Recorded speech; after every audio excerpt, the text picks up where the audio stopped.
بسم اللہ الرحمن الرحیم۔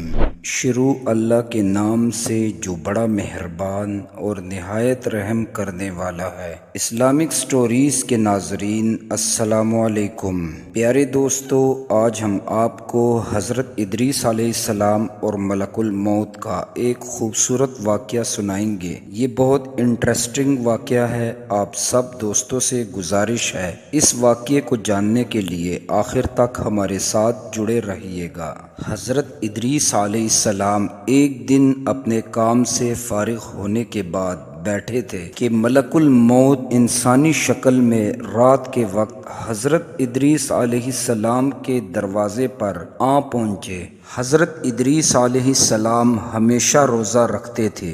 جب افطاری کا وقت ہوتا تو آپ کا کھانا جنت سے آتا، جتنا کچھ آپ کھا سکتے تھے آپ کھا لیتے، اس کے بعد وہ کھانا واپس جنت چلا جاتا۔ اس دن جب کھانا جنت سے آیا تو وہ کھانا حضرت ادریس علیہ السلام نے اس مہمان کو پیش کیا، لیکن اس مسافر نے کچھ بھی نہ کھایا اور وہ مسافر عبادت کرنے شروع ہو گیا۔ حضرت ادریس علیہ السلام ان کا یہ حال دیکھ کر بہت متاثر ہوئے اور سوچنے لگے آخر کار یہ شخص کون ہے۔ اگلے دن حضرت ادریس علیہ السلام اس شخص سے کہنے لگے کہ اے شخص، تو میرے ساتھ جنگل میں چل اور اللہ کی قدرت کو دیکھ۔ تب وہ دونوں ایک میدان کی طرف نکل پڑے۔ چلتے چلتے وہ دونوں ایک گندم کے کھیت میں جا پہنچے۔ ملک الموت نے حضرت ادریس علیہ السلام سے فرمایا کہ گندم کے چند دانوں کو توڑ کر ہم دونوں کھا لیتے ہیں۔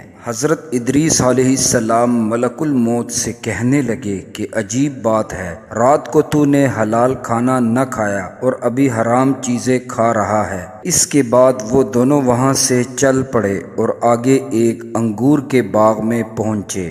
وہاں پر بھی ملک الموت نے انگور کو کھانے کی خواہش کی۔ حضرت ادریس علیہ السلام فرمانے لگے کہ کسی کی ملکیت کی چیز کو بغیر اجازت کے کھانا حرام ہے۔ اس کے بعد وہ دونوں آگے چل دیے تو انہیں ایک بکری دکھائی دی۔ اسرائیل علیہ السلام نے اسے کھانے کا ارادہ فرمایا۔ اس پر حضرت ادریس علیہ السلام فرمانے لگے کہ کسی کی بکری کو بغیر اجازت کے ذبح کر کے کھانا حرام ہے۔ اسی طرح 3 دن تک وہ دونوں آپس میں گفتگو کرتے رہے۔ جب حضرت ادریس علیہ السلام کو شک ہوا کہ یہ انسان معلوم نہیں ہوتا، اس کے بعد حضرت ادریس علیہ السلام اس شخص سے کہنے لگے، خدا کے واسطے ظاہر تو کرو کہ تم آخر کون ہو۔ اس پر وہ مہمان کہنے لگا کہ میں ملک الموت ہوں۔ حضرت ادریس علیہ السلام اس سے فرمانے لگے کہ کیا تمام جاندار کی روح کو تم قبض کرتے ہو؟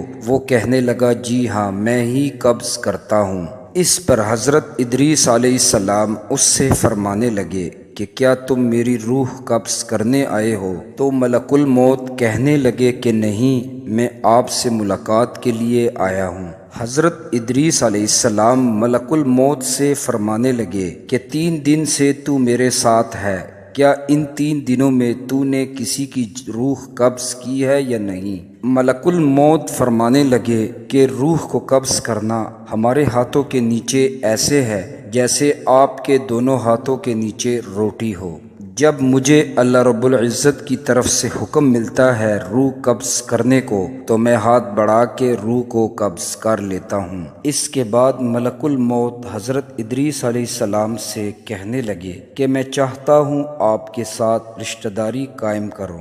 حضرت ادریس علیہ السلام ملک الموت سے فرمانے لگے کہ میں آپ سے رشتہ داری ضرور قائم کروں گا، پر آپ مجھے روح قبض کرنے کی کرواہٹ سکھا دیں تاکہ مجھے زیادہ خوف اور عبرت ہو، تاکہ میں اپنے رب کی اور بھی زیادہ عبادت کروں۔ اس پر ملک الموت کہنے لگے کہ میں اللہ رب العزت کے حکم کے بغیر کسی کی روح کو قبض نہیں کرتا۔ حضرت ادریس علیہ السلام نے اللہ رب العزت کی بارگاہ میں عرض کی، پھر جان قبض کرنے کا حکم ملنے پر روح قبض کر لی۔ پھر ملک الموت نے اللہ رب العزت کی بارگاہ میں دعا مانگی اور انہیں دوبارہ زندہ کر دیا۔ پھر ملک الموت نے حضرت ادریس علیہ السلام سے پوچھا کہ موت کی تلخی کیسے تھی؟ حضرت ادریس علیہ السلام فرمانے لگے جیسے زندہ جانور کی کھال سر سے لے کے پاؤں تک ادھیڑ دی گئی ہو۔ ملک الموت فرمانے لگے اے بھائی، مجھے اس رب کی قسم جیسے میں نے آپ کے ساتھ احسان کیا اور جتنی نرمی میں نے آپ کے ساتھ کی، ایسے آج دن تک کسی کے ساتھ نہیں کی۔ اس کے بعد حضرت ادریس علیہ السلام ملک الموت سے کہنے لگے کہ مجھے جہنم کے دروازے تک لے چلو تاکہ اسے دیکھ کر میرے دل میں خوف خدائی اور بھی بڑھ جائے اور میں اللہ کی زیادہ سے زیادہ عبادت اور اس کی بندگی کروں۔ تب ملک الموت نے حضرت ادریس علیہ السلام کو اللہ کے حکم سے جہنم کے 7 طبقے دکھائے۔ اس کے بعد حضرت ادریس علیہ السلام ملک الموت سے کہنے لگے اے بھائی، مجھے جنت دیکھنے کی آرزو ہے اور اسے دیکھنے کے بعد اپنے رب کا زیادہ سے زیادہ شکر اور اس کی عبادت کروں۔ اس کے بعد ملک الموت اللہ کے حکم سے حضرت ادریس علیہ السلام کو جنت کے دروازے تک لے گئے۔ حضرت ادریس علیہ السلام نے جنت کے مناظر اپنے آنکھوں سے خود دیکھے۔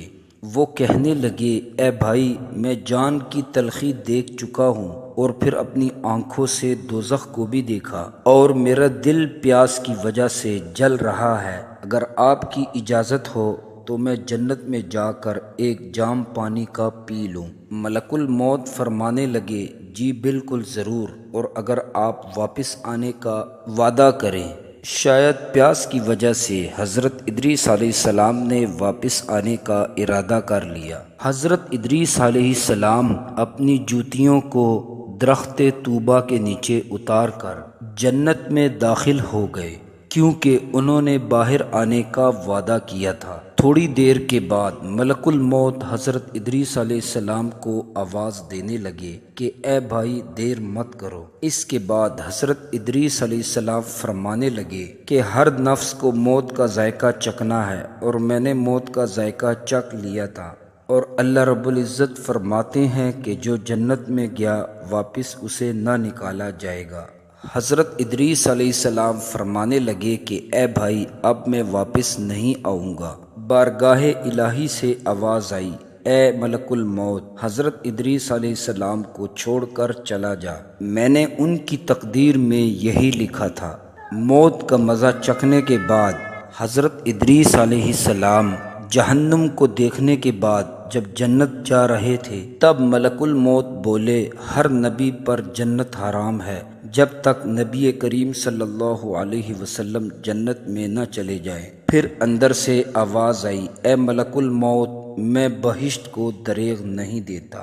پھر اندر سے آواز آئی پہلے نبی کریم صلی اللہ علیہ وسلم بہشت میں داخل ہوں گے، اس کے بعد ان کی امت داخل ہوگی۔ حضرت ادریس علیہ السلام جنت میں تو چلے گئے، ان کے سب فرزند گریہ زاری کرنے لگے، ان کی جدائی میں آنسو بہاتے اور بہت رویا کرتے۔ ایک دن ابلیس ان کے پاس آ کر کہنے لگا کہ تم رویا مت کرو، میں تمہارے باپ کی طرح سی ایک صورت بنا دیتا ہوں، تم اسے دن رات دیکھنا اور اس کو پوجنا، اس سے تمہارا غم ہلکا ہو جائے گا۔ اس کے بعد ابلیس نے ایک ایسی مورتی بنائی کہ اس مورتی اور حضرت ادریس علیہ السلام میں ایک ذرہ برابر فرق نہیں تھا، ہو بہو ان کی شکل کی مورتی بنائی اور وہ لوگ اس مورتی کو پوجنے لگے، یہاں تک کہ بتوں کو پوجنے کا رواج پوری دنیا میں پھیل گیا۔ کوئی آدمی اللہ رب العزت کو نہ جانتا تھا،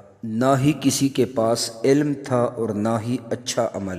بعد میں اللہ رب العزت نے حضرت نوح علیہ السلام کو اس قوم پر پیغمبر بنا کر بھیجا تاکہ ان کو ہدایت کی راہ بتائے۔ اللہ رب العزت ہمیں بھی سیدھے رستے پر چلنے کی توفیق عطا فرمائے۔ پیارے دوستو، یہ تھا آج کا واقعہ۔ امید کرتا ہوں آپ سب کو پسند آیا ہوگا۔ اسے لائک اور شیئر کر دیں۔ اپنے رائے کا اظہار کمنٹ باکس میں ضرور دیجیے گا، ہماری حوصلہ افزائی ہوتی ہے۔ ابھی کے لیے آپ سب لوگوں سے اجازت چاہتا ہوں۔ سانسوں نے وفا کی تو ایک نئی ویڈیو میں آپ سے ملاقات ہوگی۔ اپنا بہت سارا خیال رکھیے گا۔ فی امان اللہ۔